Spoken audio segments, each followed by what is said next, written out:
সাবেক খনিজ বিদ্যুৎ ও জ্বালানি প্রতিমন্ত্রী নসরুল হামিদ বিপুর বিরুদ্ধে এবার অভিযোগ এনেছেন এক মার্কিন প্রবাসী বাংলাদেশি নারী। তার অভিযোগ, নানান সময়ে তাকে শারীরিক ও মানসিকভাবে অত্যাচার করেছেন বিপু। শুধু তাই নয়, একাধিকবার হত্যার চেষ্টাও চালিয়েছিলেন তিনি। শামীমুন নাহার লিপি একজন মার্কিন প্রবাসী বাংলাদেশি নাগরিক। বিভিন্ন সময় বিভিন্ন মানবিক কাজে ব্রত ছিলেন তিনি। তবে সাবেক বিদ্যুৎ, জ্বালানি ও খনিজ সম্পদ প্রতিমন্ত্রী নসরুল হামিদ বিপুর বিরুদ্ধে নানান অভিযোগ এনেছেন তিনি।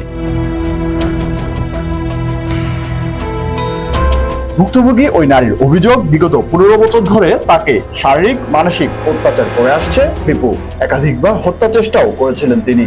সেও একটা মিথ্যা মামলা দেয় আমাকে, কিন্তু প্রায় সেকেন্ড টাইম জেলে ঢুকালো, যে আমাকে জানে যে আমার কেউ নাই, আমি বেরিয়ে এসে তাকে বিয়ে করবো। আমার কিন্তু গয়নাঘাটে আমি এখনো বের করতে পারি নাই, আমার ইমিডিয়েট তাকে বের করতে হবে।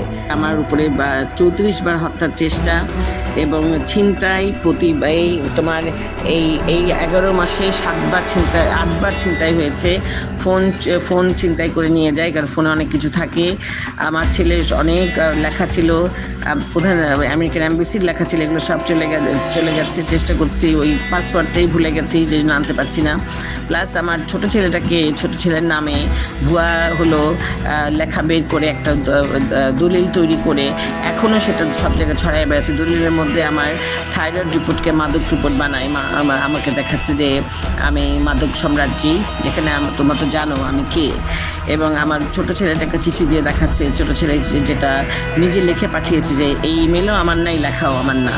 এবং ওটার সাথে আমার দেওর মোশাররফ হোসেন শানু এও জড়িত, ওর বাপও জড়িত। তারাও চিঠি পাঠিয়ে ওই আমেরিকার যত কেসে সে হেরেছে ওগুলো না লিখে আমার নামে ভুয়া কিছু জিনিস পাঠায়, যেটা মানে ওভারটেক করে যায় আমার সুপ্রিম কোর্টের অর্ডারটা। শুধু তাই নয়, তার ঘরবাড়ি, টাকা পয়সা, সম্পদ ও পাসপোর্টও লুট করে এই বিপু। এই বিষয়ে পত্রপত্রিকায় একাধিক নিউজও হয়। মামলা করেন ওই ভুক্তভোগী নারী, কিন্তু তাতেও কোনো পরিত্রাণ পাননি, কারণ বিপু ছিলেন সে সময়ে খুবই প্রভাবশালী।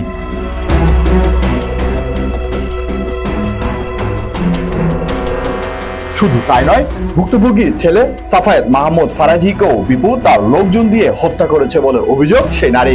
2021 সালের 29 সেপ্টেম্বর প্রথমবার তার ছেলে মার্কিন নাগরিক বাংলাদেশে আসেন, আর ওদিন রাতেই বিপু তাকে খুন করে। ফুল হত্যা করেছে আমার ছেলেকে। আফটার 18 ইয়ার্স পরে সে ঢাকায় আসছে। তারপরে ছেলে যে দেখতো, ওর বাবা তো অনেক উল্টাপাল্টা আমার নয় বলতো, বাট ছেলে দেখতো যে মা স্কুলে যাচ্ছে, গ্রামে যাচ্ছে, এবং তো হি গট ভেরি ইন্টারেস্টেড। তার কিছু আমেরিকান ফ্রেন্ডস থেকে জানালো, তো তোমরা একটু ইনভেস্ট করো, we want to help my mother's land, lot of people needs help. জানা যায় যে রাতের বেলা খাওয়া দাওয়া করে ভালো মানুষ ছিল, কিন্তু হঠাৎ করে তার খানা ওঠা শুরু হয়, সে মারা যায়। তো যাই হোক, এবং আমাকে দেখেছে এমন একটা সময়, তখন আমি হাতে মাত্র আধা ঘন্টা ছিল। তো বেসিক্যালি ছেলে was very much into humanitarian work, এবং কীভাবে তার মাকে এই ঝামেলাগুলো শেষ করে সম্পত্তি, এদেরকে কীভাবে আমরা হেল্প করে এদেরকে এখানে সেট আপ করে বা আমেরিকাতে যদি নিয়ে যাই, তাহলে ওদের তো সম্পদগুলো দরকার। তখন আমার ছেলে আমার সাথে কোর্টেও গেছে। তো এইগুলো ব্যাপার নিয়ে বিপু, এই চক্রটা, এই বাপটা এরা কিন্তু পছন্দ করে নাই। সে সময় একাধিকবার প্রধানমন্ত্রীর বিচার চেয়েও কোনো বিচার পাননি তিনি। তাই বর্তমান অন্তর্বর্তী সরকারের কাছে এই হত্যার বিচার চান তিনি।